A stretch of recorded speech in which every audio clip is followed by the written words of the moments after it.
again, and welcome to the show.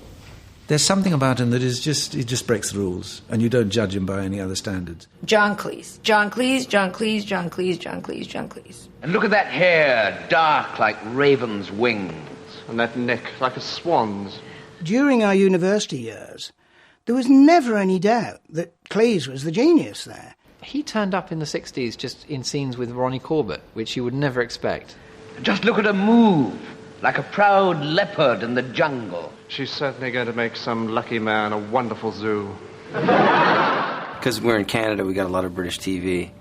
And Monty Python was huge, huge, huge. Monty Python, the Flying Circus. In America, they thought he was the star of the show. They thought he was Monty Python. Albatross! Albatross, 2 chalk horses, please. I haven't got chalk horses. I only got the albatross.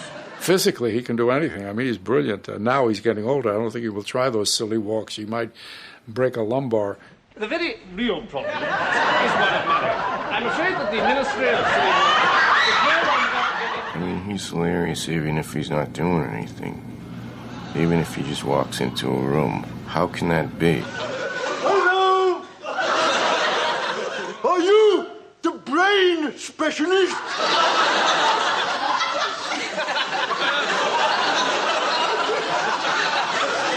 Hello! It doesn't date. It's still funny today. And it seeps into everywhere. And now for something completely different.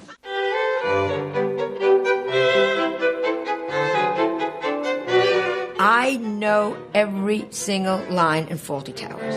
Do you still here, Basil? No, I went a couple of minutes ago, dear, but I expect I'll be back shortly. The relationships between all of them, the main characters, is very strong, isn't it? And the relationship between the husband and wife, Basil and Sybil, hits right home. Do you know, Andre, burst his zip this morning. Oh. What's the matter, darling? You're embarrassing Andre. No, dear, I'm embarrassing you. Look at that. Well, I'd better go and have a word with the guests. Why don't you have another vat of wine, dear? His persona is really a combination of British inhibition and repressed rage. You can see that there's something of this character within John Cleese, something of the rage. Sorry.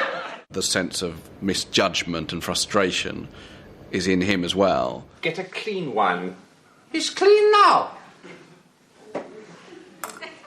And if I complain, just don't hit me quite so hard. He will say, oh, pull yourself together. It's only once. It's not like a long run in the West End where you have to do it every day. Just get on with it. I'm so sorry. He's from Barcelona. Do forgive me. I think Fawlty Towers does remain probably the greatest sitcom, in terms of trad sitcom, that we've ever had. Perhaps it's a dream. No, it's not a dream. We'll stop with it. Right. He's achieved every single thing in comedy because he's done the sitcom, which is the holy grail of British TV. He's done solo stuff, and he's done sketches. I want to have a word with you about this Last Supper of yours. Oh, yes? I'm not happy with it. Oh, I know, you don't like the kangaroo. In that Amnesty show, we did a sketch about the Pope and Michelangelo, which was the first time that was done. It had been banned by the BBC, so it had never been in Python. I commissioned a Last Supper from you, and a Last Supper I want. Yeah, but look... With 12 disciples and 1 Christ. 1? We just rehearsed it on the phone and did it in front of an audience. It was reckless behaviour, but it came off. I may not know much about art, but I know what I like. Something like A Fish Called Wanda, I think, is one of the funniest comedy films ever. When he did that scene when he strips off, he did loads of press-ups before just to make his muscles look nice and toned. He actually got quite a good body, I thought. Talk, lick, cool, lick. His performance is superb in A Fish Called Wanda. I'm not sure he's done anything since then that I would consider to be up there with his best work. I'm not sure about him in the Bond film, but most of what he does is brilliant. Really, Andre, he's wonderful. This Basil's wife. This Basil. This smack on head.